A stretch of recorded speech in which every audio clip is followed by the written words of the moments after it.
Aujourd'hui, nous sommes accompagnés de Maître Dambrine, qui est une avocate au barreau de Toulon.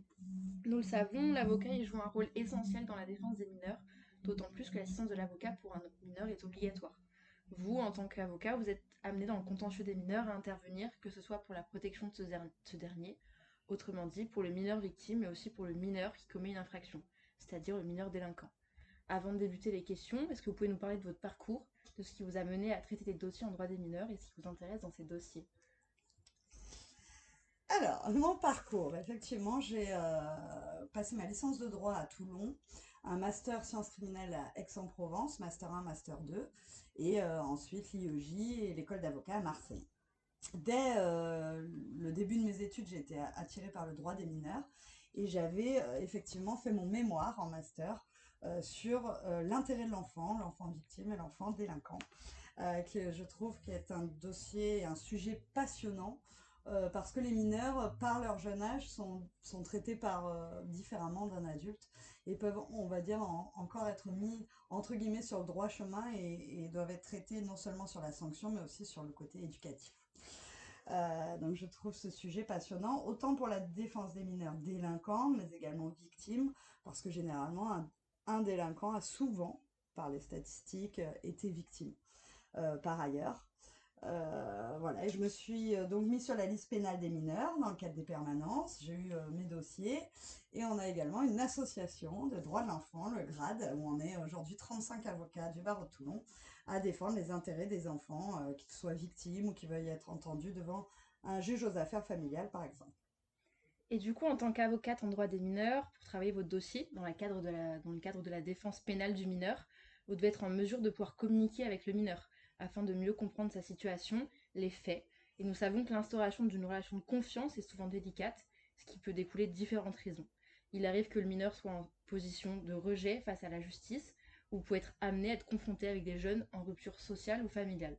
Comment vous parvenez à instaurer un lien de confiance et d'écoute afin que ces derniers vous considèrent comme un allié au quotidien et non comme un ennemi dans les différentes procédures? Alors effectivement, le mineur, on doit déjà adapter le vocabulaire. On ne va pas lui parler comme un juriste avec des mots compliqués, sinon le mineur va se braquer tout de suite. On va essayer de lui parler tout simplement. Et le mineur, lorsqu'il voit qu'on est assez spontané, et parfois d'ailleurs le recadrer dès le départ, parce qu'il y en a beaucoup qui nous testent. C'est souvent les mineurs testent l'adulte pour voir un petit peu jusqu'où ils peuvent aller. Ils cherchent les limites, hein, aussi le cadre. Donc en tant qu'avocat, effectivement, il faut savoir poser le cadre, les reprendre quand il le faut, mais également les laisser parler et peut-être déverser leur colère aussi pour dedans prendre des informations et être à l'écoute et s'en servir pour peut-être essayer de mieux comprendre comment il a pu passer à l'acte. Aussi, il y a certains profils du coup qui, j'imagine, peuvent être particulièrement complexes à gérer, notamment du fait de la vulnérabilité, d'une particulière vulnérabilité.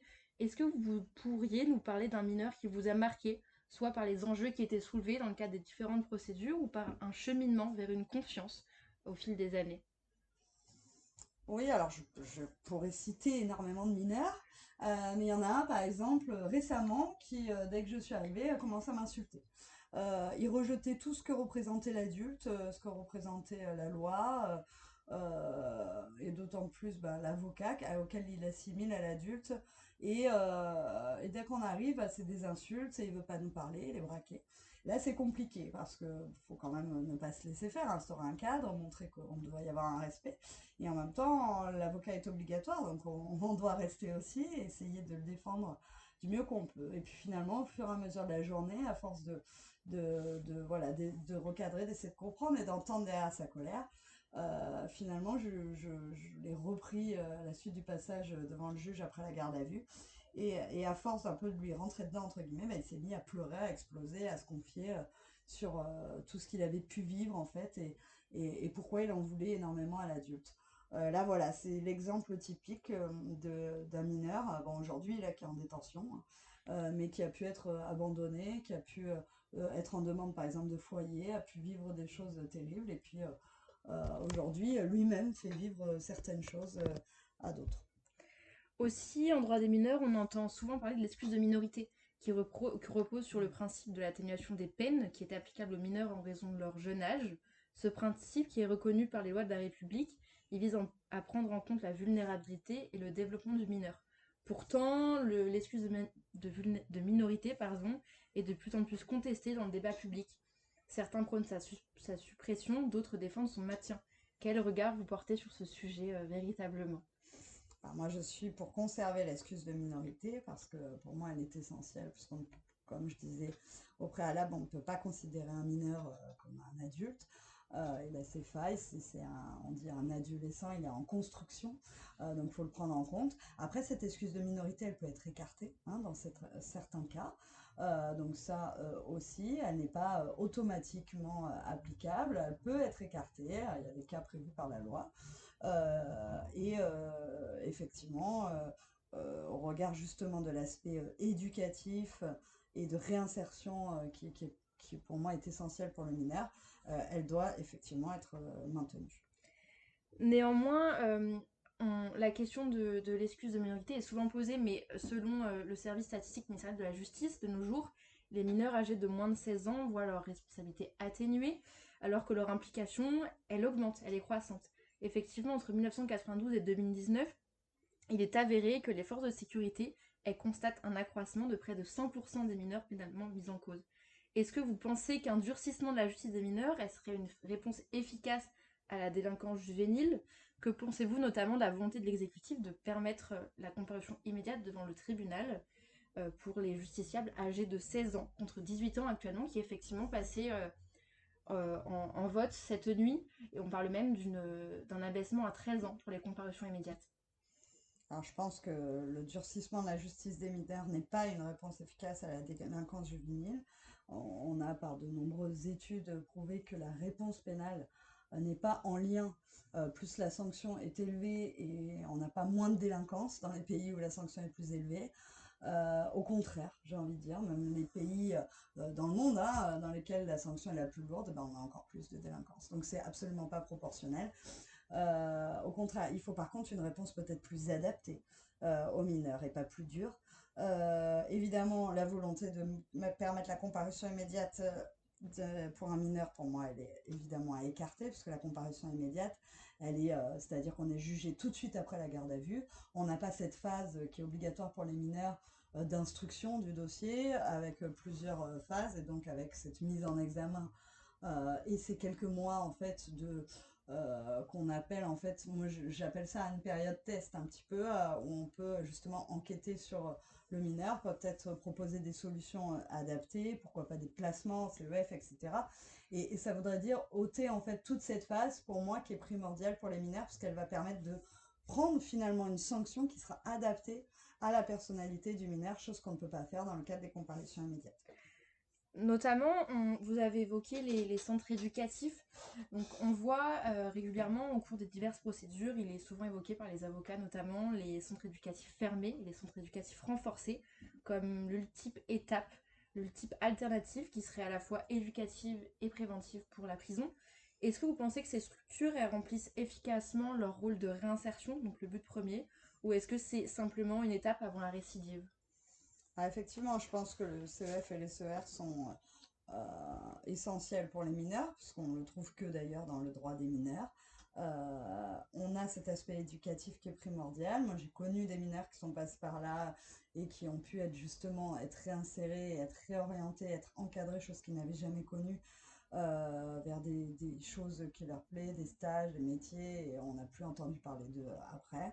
Donc, au contraire, pour moi, ça remplit le rôle de réinsertion. Après, la difficulté, c'est qu'on n'a pas assez mis de moyens dans les structures actuelles, dans le personnel, et on n'a pas assez de place. Parfois, moi, j'ai des ordonnances de placement de mineurs, et puis on n'arrive même pas à les mettre à exécution parce qu'on manque de place et d'effectifs. Merci pour, pour les mineurs délinquants, mais outre la défense des mineurs délinquants, vous accompagnez également des mineurs victimes de nombreux faits, notamment de pédocriminalité. L'ampleur du phénomène est particulièrement préoccupante, ou du moins nous entendons de plus en plus parler, notamment avec la diffusion d'images pédopornographiques sur Internet qui a explosé ces dernières années.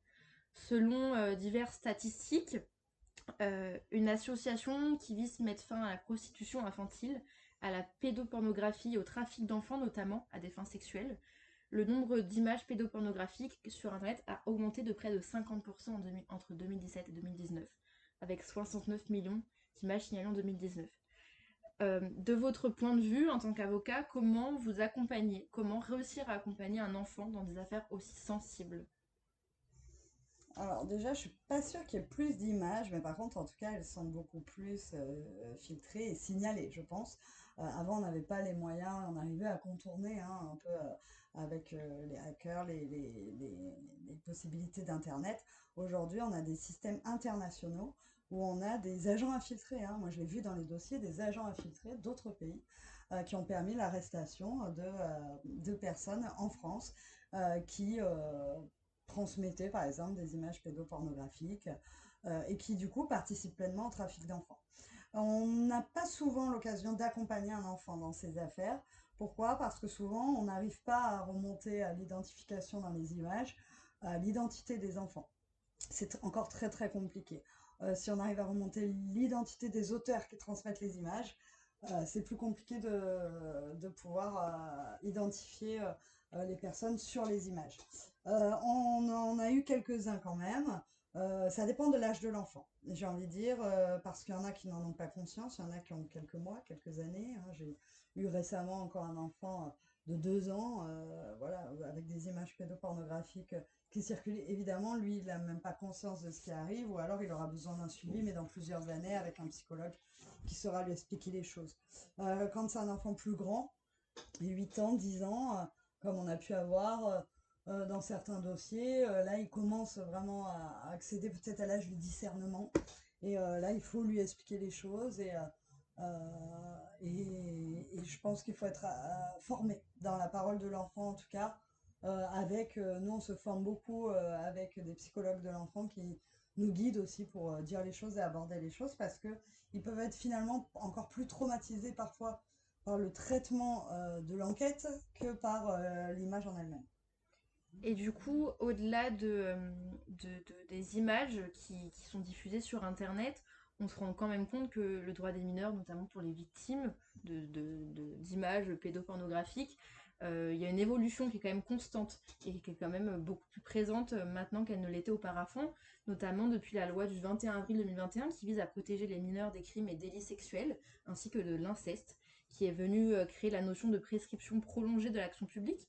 Cette création, elle est perçue comme un réel tournant dans le dispositif de répression de la pédocriminalité, notamment au regard des grands scandales récents, notamment dans le sport ou dans les églises. Selon vous, aujourd'hui, est-ce que le cadre législatif il paraît suffisant pour protéger les mineurs ou il y a toujours de nombreuses failles qui paraissent quand même compliquées à gérer et à régler? Alors je pense qu'on a quand même de quoi faire justice entre guillemets pour les mineurs et de quoi protéger les mineurs dans la loi. La difficulté, effectivement, c'est qu'un mineur souvent ne parle pas, a honte, culpabilise, etc., des faits sexuels qu'il a pu subir. Et effectivement, c'est des personnes qui vont avouer à 10 ans, 20 ans, 30 ans après ce qu'ils ont pu subir enfant quand ils arrivent à verbaliser, à prendre confiance, à sortir du déni, à ne plus culpabiliser. Ou souvent, ce qu'on voit, c'est quand eux-mêmes deviennent parents ils arrivent enfin à dénoncer certaines choses. Donc évidemment, le fait d'augmenter la prescription en la matière était essentiel parce qu'elle est inhérente au mécanisme des mineurs victimes qui ont tendance justement à enfouir et à ne pas réussir à parler des choses dont ils sont victimes. Donc pour moi, c'est suffisant effectivement le cadre législatif qu'on a aujourd'hui, mais encore faut-il avoir les moyens de pouvoir mettre en place et poursuivre de manière effective avec les moyens à mettre en place pour pouvoir le faire surtout. Et du coup, vous parliez de l'enfant qui ne parle pas et qui parle des années après, donc on va se recentrer sur l'enfant avant sa majorité. Euh, la parole de l'enfant, elle est essentielle, nous le savons, mais elle apparaît parfois comme non écoutée ou comme bafouée, notamment lorsqu'il s'agit d'infractions commises dans un cercle familial. Comment, en tant qu'avocate, vous pouvez vous assurer que leur témoignage soit bien entendu, bien pris en compte par votre profession? Alors leur témoignage, il est toujours entendu parce qu'aujourd'hui on a quand même des brigades des mineurs qui sont formées pour recueillir la parole de l'enfant. Donc ils sont entendus elle est décortiquée même leur parole, j'ai envie de dire. Il y a des expertises qui sont souvent menées sur la véracité hein, aussi, la spontanéité de la parole de l'enfant, qui n'aurait pas été manipulée par exemple par un membre de la famille dans le cadre de résidence de l'enfant et de bataille judiciaire. Au-delà de ce cas, une fois que c'est établi, on a un principe quand même en droit pénal français, c'est on ne peut pas être condamné juste sur la parole de la victime. Effectivement, il faut des éléments objectifs. Et c'est là où c'est bien plus compliqué.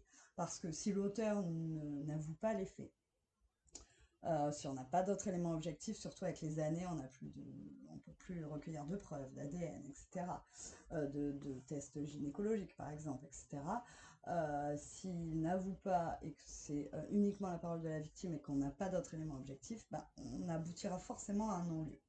Et c'est compliqué pour la victime d'entendre qu'il n'y aura pas lieu à un procès par manque de preuves. Et c'est toujours délicat en la matière, mais ça protège aussi d'autres principes en droit pénal. Et du coup, au regard de cette parole-là, est-ce que vous ressentez parfois, dans le cadre de différentes procédures, que les mécanismes de dissociation, de mémoire traumatique ou encore les dynamiques d'emprise, ce sont des concepts qui sont parfois ignorés par les institutions?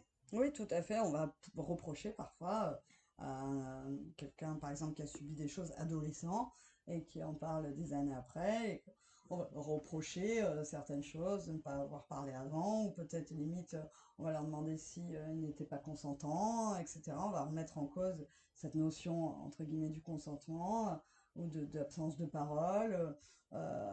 Et c'est terrible pour les victimes parce qu'en fait, on ne comprend pas ces mécanismes liés au trauma qu'ils ont vécu et qui pourtant sont quand même de plus en plus connus, mais pas encore. Je pense que tous les professionnels ne sont pas encore, et surtout ceux qui rendent justice, au fait de toutes ces avancées en la matière. Il y a encore du progrès à faire. Effectivement, parce que l'une des principales réticences à l'égard de la parole de l'enfant en justice, ça repose tout de même sur le postulat selon lequel il serait particulièrement influençable et surtout incapable de fournir quelconque témoignage fiable. Qu'est-ce qu'on peut penser de cette réticence à l'égard des institutions, à l'égard même du cercle familial, par exemple, sur les actes subis hors cadre familial et un enfant qui va l'avouer à ses parents? Une réticence, comment elle peut se gérer pour vous en tant qu'avocat en droit des mineurs pour accompagner l'enfant au mieux? Alors, ça va être compliqué parce que la réticence, il faut quand même les prévenir des enjeux, de ce qu'ils vont subir avec l'enquête, etc. Ils culpabilisent souvent quand c'est familial de faire exploser la famille, etc. Alors que la culpabilité, elle devrait poser sur l'auteur et pas sur la victime, mais c'est un mécanisme bien connu. Et il faut aussi voilà, les prévenir que si parfois, ça peut échouer par manque de preuves, mais ça ne veut pas dire que c'est pas arrivé. C'est assez compliqué à leur faire entendre. Effectivement, la parole de l'enfant peut être influençable et il faut vraiment la prendre avec des pincettes parce que selon comment les questions sont posées, l'enfant peut être tenté d'apporter certaines réponses pour répondre aux attentes de l'interlocuteur. Et c'est la raison pour laquelle on a fait d'énormes progrès en la matière, avec des gros procès, de gros scandales qu'il y a pu avoir en la matière, et pourtant des enfants qui n'avaient pas forcément menti délibérément, mais dont la parole avait pu être transformée ou guidée dans des questions, et choses qu'on veut absolument éviter. Et du coup, au-delà de la parole de l'enfant, on se rend compte, du coup, on revient un peu sur les images pédopornographiques, mais on se rend compte du coup que sur le mineur victime, il y a de plus en plus d'enfants qui sont exposés sur Internet, parfois par leurs propres parents, même involontairement, sans vouloir faire de mal à quiconque. Mais cette surexposition, est-ce qu'elle pourrait, selon vous, être un jour considérée comme une mise en danger qui est passible de sanctions pour les parents? Oui, tout à fait. Je pense qu'il y a encore du travail à faire sur le danger des réseaux sociaux, sur ces photos qui paraissent innocentes et anodines, où on voit l'enfant dans le bain, par exemple, ou au bord de la piscine, nu ou quasiment nu, qui sont mignonnes quand c'est prise par un parent dans le bain ou sur la plage, mais qui, vues par des personnes qui peuvent avoir un profil typiquement pédophile, peuvent être évidemment utilisées à d'autres fins. Et ça peut être traumatisant. Alors, j'ai envie de dire, tant que l'enfant ne le sait pas, euh, il, euh, le préjudice pour lui peut finalement ne jamais apparaître, mais quand on le prend conscience, qu'on soit parent, quand on prend conscience que on a pu exposer enfant à des criminels, hein, tout simplement, ou que l'enfant prend conscience que sa photo a pu être utilisée à d'autres fins, ça peut être particulièrement traumatisant. Donc il faut évidemment plus de sensibilisation à ce niveau-là, même si aujourd'hui il y a quand même pas mal de réseaux qui filtrent hein, tout ce qui est nudité, etc. Et enfin, pour terminer, j'aimerais aborder un sujet qui est opposé. On parle du port d'armes chez les adolescents. Effectivement, un sujet d'actualité, on entend beaucoup parler actuellement, notamment en raison de plusieurs faits divers. Donc en fait, le port d'armes chez les adolescents, ça devient une préoccupation qui est majeure. Il y a eu plusieurs faits récents, notamment qui ont ravivé certaines inquiétudes. Donc en décembre dernier, il y a un adolescent de 15 ans qui est décédé lors d'une rixe près d'un lycée du 13e arrondissement de Paris. Il y a un couteau qui a été retrouvé sur les lieux. Quelques semaines plus tard, en janvier, Elias, 14 ans, a été mortellement agressé à l'arme blanche par deux autres mineurs. Ces drames, ils viennent illustrer une tendance qui est particulièrement alarmante. De plus en plus d'adolescents, ils se rendent armés dans leurs établissements scolaires. Pourquoi, on ne sait pas. Néanmoins, face à cette montée de la violence, les pouvoirs publics ont pas tardé à réagir. En février, sur le plateau de BFM TV, Elisabeth Borne, qui est la ministre de l'Éducation, elle a annoncé la mise en place de fouilles systématiques à l'entrée des établissements scolaires, des fouilles des sacs.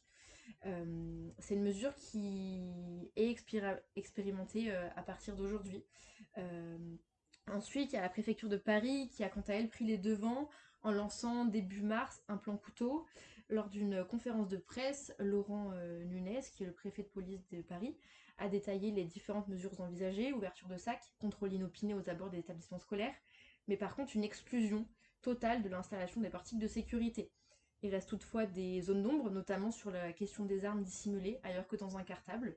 Est-ce qu'il faut aller jusqu'à la palpation des élèves? On ne sait pas, on n'a pas de réponse à ce jour.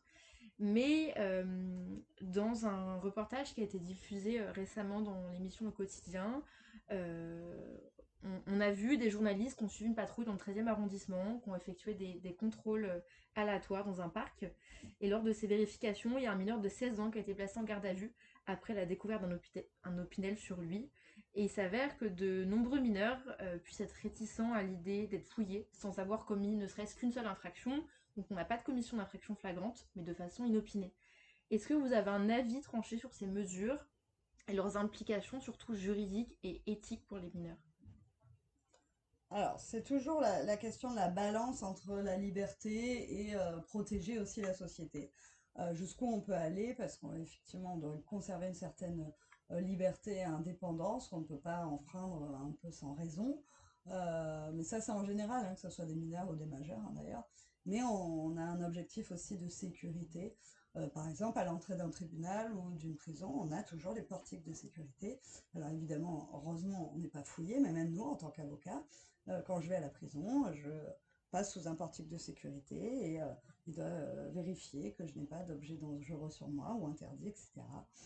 Il y en a que ça choque. Moi, personnellement, ça ne me choque pas.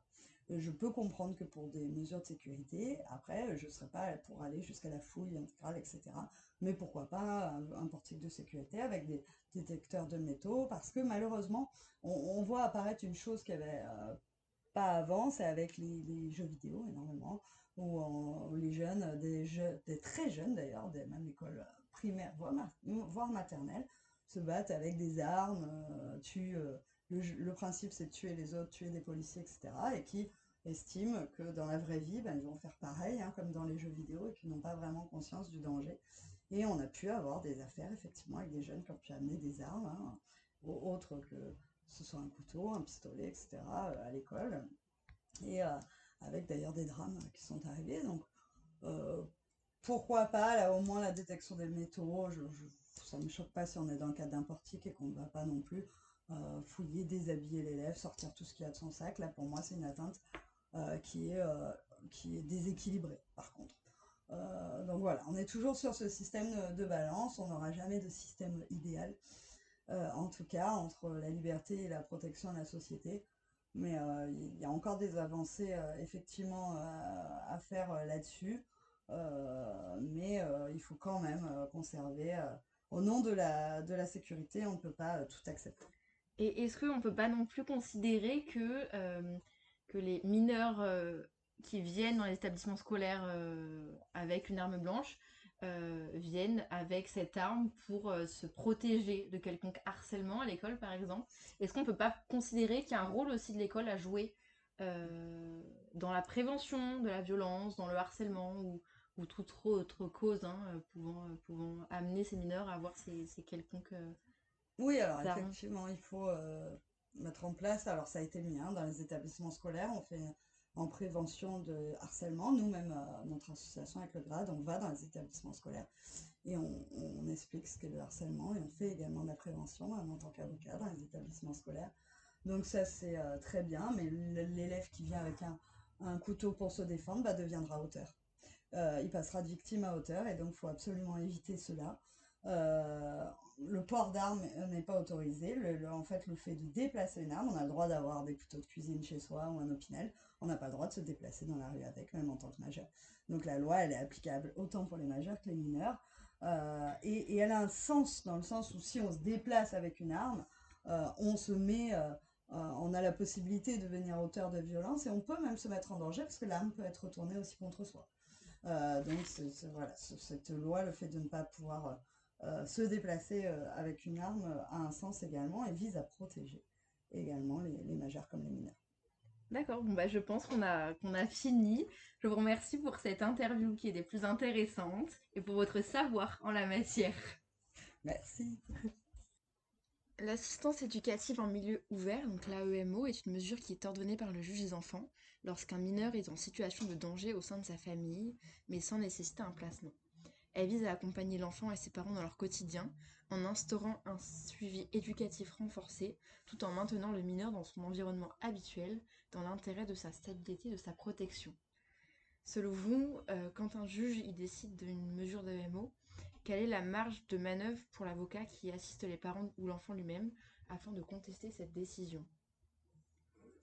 Alors effectivement, il y a une marge de manœuvre qui est très simple. Quand un juge des enfants décide d'ordonner une assistance éducative en milieu ouvert, on a la possibilité de faire un appel, puisqu'il s'agit en fait d'un jugement. Et donc on a la possibilité de passer devant la chambre des mineurs pour faire appel de cette décision. Souvent, c'est pas l'option que je conseille, parce qu'ici, généralement, ils le confirment, hein, les jugements d'AEMO, mais plutôt de collaborer avec les services pour permettre d'apaiser tout le monde par cette mesure. Et du coup, dans cette mesure, c'est quoi votre rôle en tant qu'avocate lorsque l'AEMO elle est envisagée ou ordonnée directement? Alors, on est souvent contacté par les familles pour préparer l'audience. Donc, on leur explique déjà comment ça va se dérouler. Et on porte leur voix devant le juge des enfants. Donc, si effectivement il y a des carences, un besoin de suivi, on va le porter. S'il y a des choses qui ont été mal comprises, on va les expliquer. Et on va les accompagner aussi pour comprendre la décision du juge des enfants, puisque cette mesure n'est pas une sanction, mais plutôt un accompagnement. Et est-ce qu'il peut arriver des cas où c'est vous qui allez demander une AEMO dans l'intérêt de l'enfant et du coup, si c'est oui, est-ce que vous avez des arguments que vous pouvez faire valoir dans ces cas-là pour l'enfant? Oui, alors ça dépend qui on défend. Si on défend par exemple le parent chez qui l'AEMO doit être instauré, parfois le parent lui-même dit qu'il est en difficulté, qu'il a besoin d'aide. Donc au nom de ce parent, on va demander une procédure d'assistance éducative en milieu ouvert pour l'accompagner et l'aider, et même dans un suivi médical pour l'enfant, par exemple, etc. Donc on peut être à l'origine de la demande. Quand c'est l'autre parent chez qui aussi l'enfant n'habite pas et qu'il est inquiet, on peut aussi solliciter une AEMO. Et parfois, on représente l'enfant, évidemment, en tant qu'avocat de l'enfant. Et si effectivement on a des doutes, qu'on pense que la famille a besoin d'accompagnement et que l'enfant a besoin d'un espace libre de parole également, on va solliciter une AEMO dans leur intérêt.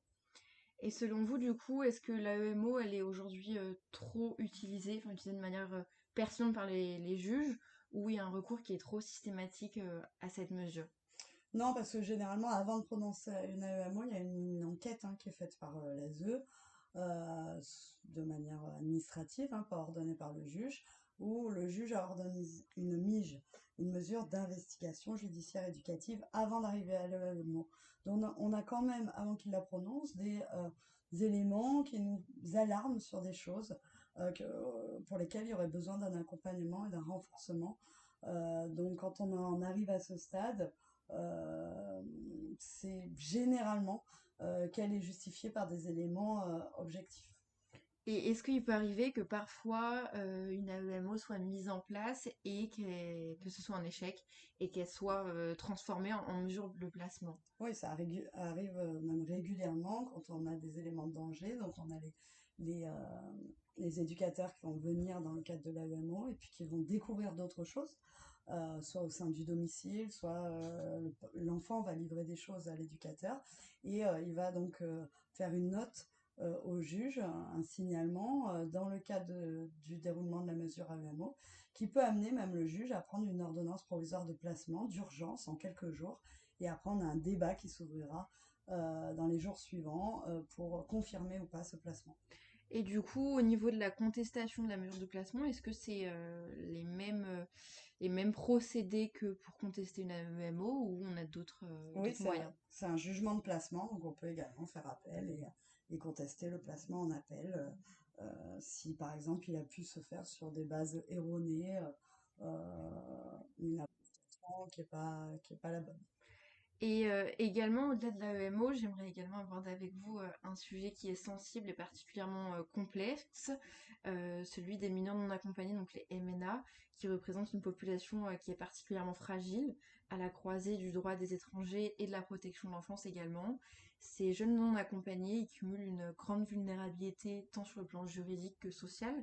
En tant qu'avocate, est-ce que vous êtes souvent amenée à défendre des mineurs non accompagnés dans diverses procédures, notamment dans l'évaluation de la minorité, sur l'assistance éducative ou le droit au séjour?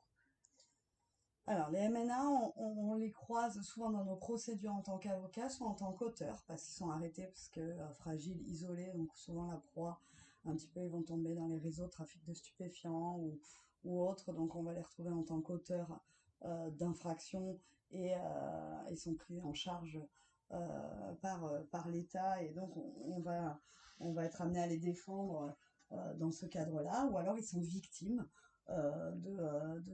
par leur vulnérabilité également. Donc ils peuvent dénoncer des choses, on va pouvoir les accompagner dans le cadre de leur plainte, d'une instruction ou se constituer partie civile lors de l'audience pénale. Et est-ce que vous rencontrez des difficultés sur les mineurs et donc quelles sont les principales difficultés juridiques que vous pouvez rencontrer avec ces mineurs?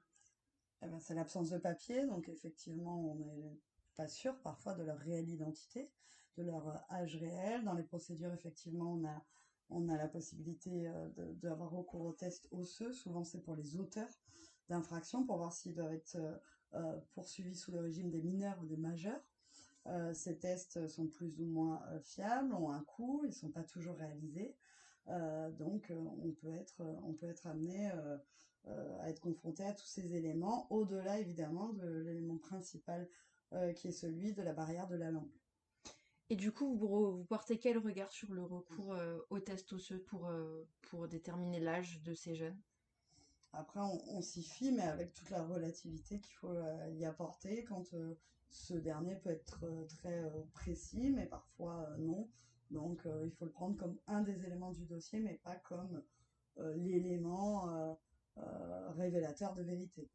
Et est-ce que vous estimez que les garanties procédurales qui sont entre guillemets offertes aux mineurs non accompagnés, elles sont réellement respectées en pratique ou ça peut faire défaut? Est-ce que vous constatez régulièrement des manquements à ces garanties procédurales? Généralement, les garanties sont respectées hein, par les services de police. On est appelé pour les MNA, là, ils ont un interprète. On a des associations en lien qui les accompagnent également. Bien sûr, il y a toujours du travail à faire. On a voilà, des prises en charge plus ou moins satisfaisantes, mais d'après ce que j'ai pu constater, elles sont globalement respectées, même si évidemment insuffisantes au regard de certaines situations ou de manque de moyens. Il y a certains mineurs non accompagnés qui se retrouvent dans une situation d'errance, notamment sur la faute de les placements, de l'accueil, mais également après des décisions qui peuvent s'avérer négatives. Est-ce que, en tant qu'avocat, vous pouvez prendre des mesures d'urgence, faire des référés, des recours pour tenter de protéger ces jeunes dans l'urgence? Non, on n'a pas cette possibilité parce qu'ils sont mineurs, donc ils n'ont pas la capacité juridique de pouvoir introduire des recours. Donc il faut passer par l'organisme qui les représente euh, et par les associations. C'est pas l'avocat directement qui va effectuer ces recours, ou en tout cas ils sont pas mandatés directement par le mineur.